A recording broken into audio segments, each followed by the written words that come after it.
Hi, welcome back to my book sanctuary. I'm Bianca, and I actually wanted to let you know about some of my favourite books I've read so far this year. So I've read a bit over 100 books so far this year, and honestly, I haven't rated many 5 stars. I don't know if that's because I'm being pickier with my reading or exactly what is happening. I'm not really sure, but I really haven't rated many 5 stars this year. But I just wanted to talk to you about my favourite ones. So one of my favourite books I ended up reading this year was Rals Resonance by Ruby Dixon. So this is another Ice Planet Barbarian spin-off series. So this is Ice Planet Clones, book 1. And obviously they're clones, but we're back on the Ice Planet, not Hoth. And basically with this one, she is this new human that's on the planet and she's just woken up and needs shelter, so she goes to this cave where she's kidnapped. And in the meantime, Rajal is in the fruit caves with another human woman called Tia, and it's assumed they're going to mate because they're the last ones left that haven't paired up, basically. But they don't really feel it. Their quees haven't resonated yet, and yeah. So anyway, they're in the fruit caves because someone's been stealing their fruit and they have no idea who has been doing that. So, but then Rajal and Tia have been kidnapped, which is very strange because what the hell is going on? So Rajal wakes up and straight away he realizes, I've forgotten her name, Rosalind. He wakes up with Rosalind in this jail cell, more or less. And he realizes straight away that she is his resonance mate, but she has no queen. So she's going to die. She's getting sick. She's not well. But the people who kidnapped them are not going to let them go. And there's this whole mystery with them, which I really found interesting. And I really loved this one, like a lot. It was just so much fun being back with the Ice Planet and just everybody. And Rajal was cute, and I really liked Rosalind. And, you know, she was a little baffled on exactly what was going on. Yeah, I really enjoyed it. But another favourite actually is the second book in the Ice Planet Clones series, and I actually think I like this a lot more. This is Surviving Scar. So this is the second book, and it's hilarious. Scar is the best thing since sliced bread. So Vivian? Can't remember. Anyway, she's having issues with coming to the terms with the fact that they are now on this ice planet. They are clones. So she's having a bit of an identity crisis with that. So there's these new bunch of humans, and Scar is one of the few gladiators that were also found with the new humans, and he is also a clone, and Scar is a gladiator, so all he knows is fighting and winning and being the best, and he's very arrogant and very, very arrogant and thinks everything is a competition and he must beat the best.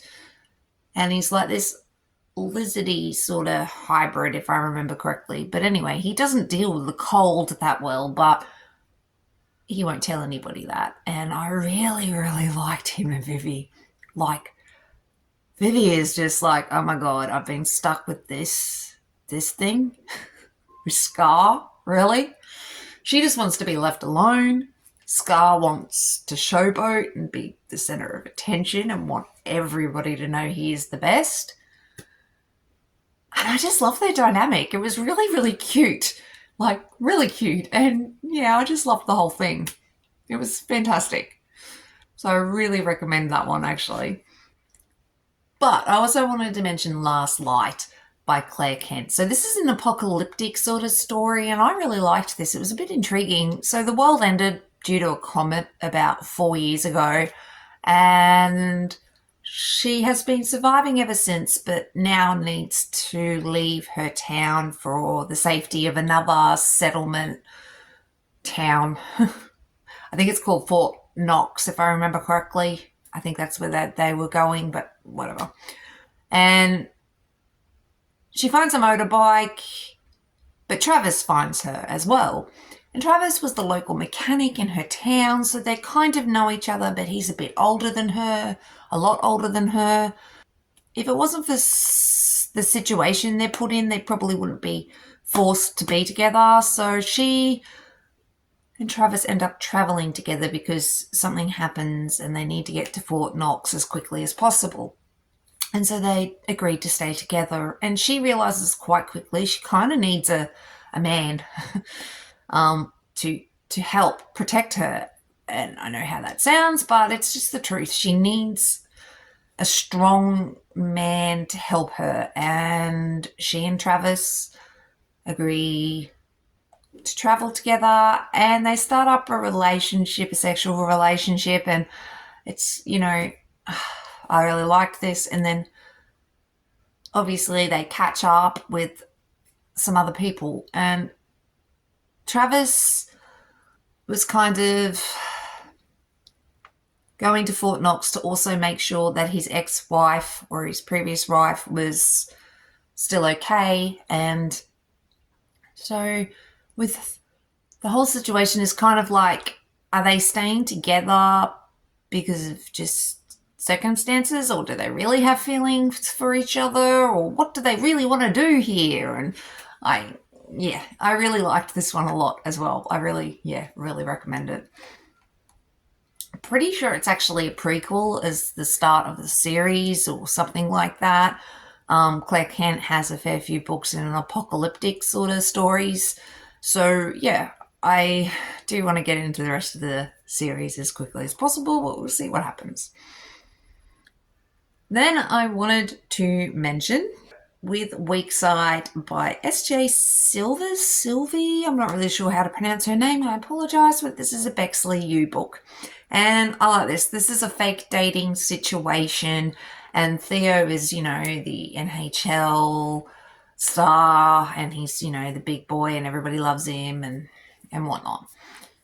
And I can't remember her name, but there's basically a stuff up with the housing, and she is put in the boys' dormitories.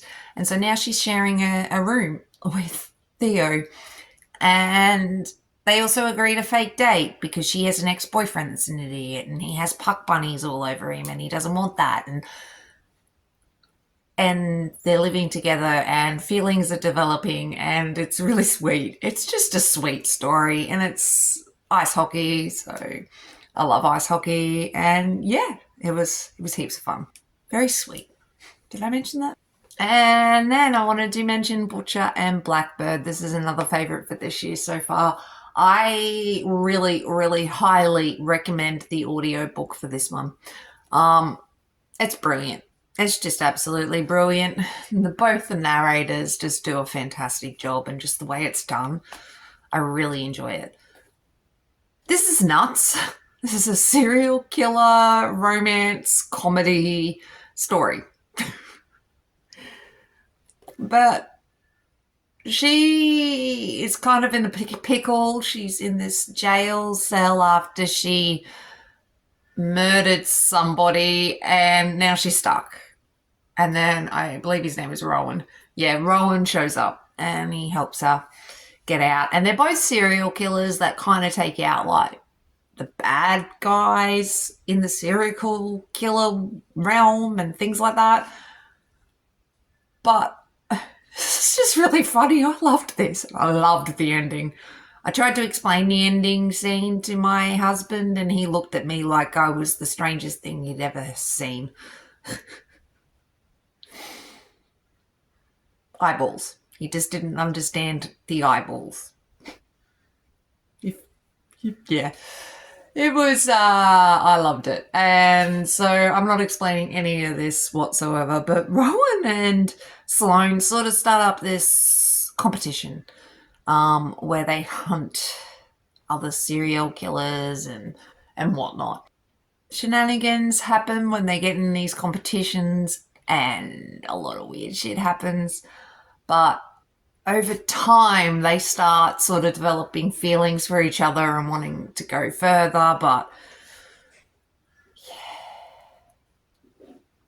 and they both admire each other's work in murdering people, and I really liked that. And it's just a heap of fun, like a heap of fun. But one of my favorite thing about this whole thing is the trigger warnings. Um, it basically says, it's a dark romantic comedy, and hopefully will make you laugh. And there's a list of a few things that may be in it: eyeballs and eye sockets, amateur surgery, skin ornaments, chainsaws, axes, knives, scalpels, a lot of sharp objects, accidental cannibalism, not so accidental cannibalism, questionable use of mummified corpse, lobotomized manservant, ill-advised use of kitchen implements. I'm sorry about the cookies and cream ice cream. I'm not really. Detailed sex scenes which include, but are not limited to, cock warming, rough sex, praise kink, anal, adult toys, choking, spitting, dom-sub interactions, genital piercings. References to parental neglect and child abuse, parental loss not depicted. References to child sexual assault not in detail. And it's a book about serial killers, so there's some generally messed up murder and chaos. Yeah. It's freaking so much fun. You really have to read it. And I just got the second book, which is Leather and Lark, and I still haven't read it, so hopefully I'll do that soon. But I'm going to read that in the audio book as well, because the first Butcher and Blackbird was just so much fun. And another favourite book I ended up reading this year has been Endless. So this is an Omegaverse series and Clarity Coast. So this is the first book in the Clarity Coast series, which is slightly different to Devon Sinclair's Slate City universe, just slightly different Omegaverse rules. I liked this one. So her ex dumped her very rudely, and now she has to go to her sister's wedding. I believe so. Her sister's wedding, which is like this destination wedding that's going to take a couple of weeks. It's a big affair. And her ex-boyfriend's going to be there. So for her to sort of be able to deal with the situation, she hires an escort.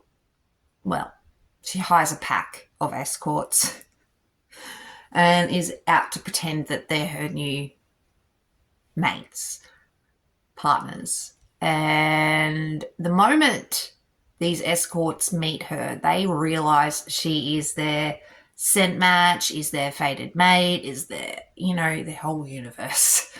So they realise quite quickly they've got a couple of weeks to sort of prove to her that they're there not because she's paying them, which they refuse to be paid the moment they realise that what she means to them. So they kind of want her to realise how important she is to them, but it's not really a job. And there's the whole drama with her ex in the meantime, and her family being a bit skeptical about the whole situation with her new pack and all that sort of stuff. And obviously they're very wealthy, and it's a heap of fun, like a heap of fun. And it's very smutty, as most of Omegaverse is very smutty. But this is very fun. But I loved this. I loved it. And I quite enjoy Devon Sinclair's writing, actually. She's a great writer. Then I wanted to mention Huntsman's story, Elusive. So this is the Exiled 8 book 2, actually, but you don't have to read them in order. Huntsman is an older man, and very sexy older man. And he's the president of the motorcycle club, and basically he has this friend in law enforcement who asks him to take care of Zoe, I believe her name was. And Zoe is in the witness protection program because as a teenager she put away some naughty people. But now these people are getting out of jail and she's in danger. So she's sort of put with Huntsman's motorcycle club for protection, but she doesn't really realize that. But she's an interior designer who works with Huntsman's son, Drake. She also has a teenage daughter. It's very... And Huntsman and her start this sort of relationship, but she's in trouble, and he is just hot. So hot. And loyal and gorgeous. And they both have their own dramas, their own hang-ups, their own histories. And yeah, I really, really loved this. As always, I tend to love a lot of Addison Jane's motorcycle club books. They are heaps of fun, usually. So I then wanted to actually recommend Ruin. So Ruin is a Hawks MC Next Generation book too. So it's a motorcycle club book series, but it's the next generation. So the Hawks MC has a heap of books, and then, yeah. I don't think you have to read this in series order or anything like that because it still makes sense, and yeah. I really loved it though. Ruin has to go to Melbourne to help this sort of like club girl with her family problems. And he has had a past with her, but now they're just sort of friends. Anyway, what was his name? I can't remember. Wolf. And Wolf is this club girl's sister. It's this club girl's brother. And Wolf is like the head of the Yakuza sort of thing. Mafia, mob, organised crime. Anyway, he is, in Melbourne, and he's got a lot of family dramas. His father's about to pass away and all that. He's also openly gay and gorgeous, and yeah, very. I wouldn't call him overly flamboyant, but he definitely doesn't hide who he is. It is what it is. If you have a problem with it, it's your own bloody problem, which is fair. Like, why is it your business what he likes? Like, it's not. Anyway, Ruin, however, believes he loves women a lot and is a little confused on why he is attracted to Wolf. Wolf is very good looking, and he's like, huh? So Ruin is kind of like, it's like a gay awakening, but he's very attracted to Wolf, and Wolf has problems, and look, I really loved this. It was very, very sexy, very sweet. Wolf, yeah. I just loved everything about it. I just thought it was very, very cool. You don't have to read it in order, but it is part of a very extensive series, and they're fun. So if you wanted to check them out, I'd recommend it.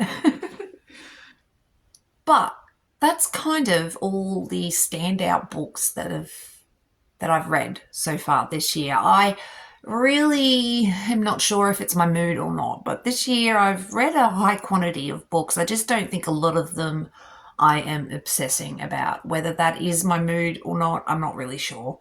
Or if it's the quality of the books I'm reading. Like, in saying that, like, the quality of the books I'm reading aren't crap. It's, they're not these books I want to throw across the room. But, yeah, I just haven't obsessed about them like I can do with some books. But that was just a few of the favourite books I've read so far this year, and I really thank you for watching. If you wanted to subscribe, I would love that too. But anyway, thanks for watching, and I'll catch you in the next one. Thanks, everyone. Bye.